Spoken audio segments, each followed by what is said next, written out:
तो welcome back to my channel मज़ेदार कहानी और कविताओं में आपका स्वागत है। दोस्तों, आप सब कैसे हैं? आशा करती हूँ कि आप सब ठीक होंगे।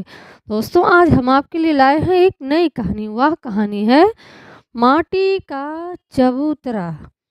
एक सियार ने नदी के तट पर मिट्टी का चबूतरा बनाया। चबूतरे को उसने गोबर से लीपा। इसके बाद कानों में 2 मेंढक कुंडल के समान लगाकर वह चबूतरे पर बैठ गया। वह प्रतिदिन ऐसा ही करने लगा। वह चबूतरे पे बैठा रहता। कोई भी राही आता उसे वह पानी पीने या नदी पार करने का कर मांगता। सियार के रूप में लोगों से पद कहलवाता। सोने का यह बना चबूतरा रूपे से लीपा। कानों में 2 कुंडल सोहे राजा बैठा आ। अर्थात सोने का चबूतरा बना है, उसे चांदी से लीपा गया है। कानों में 2 कुंडल शोभित हैं, उस पर राजा बैठा है। जो आदमी यह पद दोहराता वही नदी पार कर सकता था। यह क्रम निरंतर चलता रहा। सियार का घमंड बढ़ता गया। नदी तीर पर शुद्ध वायु के सेवन से वह खूब मोटा तगड़ा भी हो गया।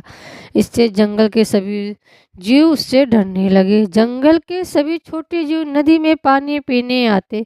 उन्हें सियार की यह कविता प्रतिदिन कहनी पड़ती। तभी सियार को अपना राजा मानने सभी सियार को अपना राजा मानने लगे।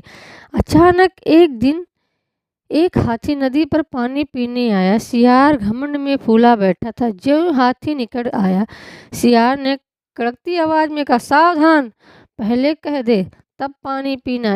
यहाँ आकर यह कविता बोल।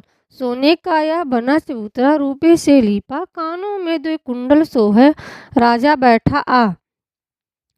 सियार की बात सुनकर हाथी ठिठका और बोला, क्यों, क्या बात है? सियार ने ऊपर का पद दोहराते हुए कहा, पहले यह कविता पढ़ तब पानी पीना।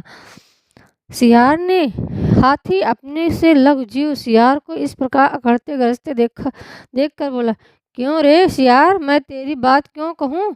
मैं तो देख रहा हूँ वही कहूँ जो मैं तो जो देख रहा हूँ वही कहूँगा, वही कहता हूँ। सुनो, माटी से बना चबूतरा गोबर से लीपा। कानों में 2 ऊंची सोहे गीदड़ बैठा आ। अर्थात मिट्टी का जो चबूतरा बना हुआ है उसे गोबर से लिपा गया। कानों में 2 मेढक लटके हैं। सियार उस पर बैठा है।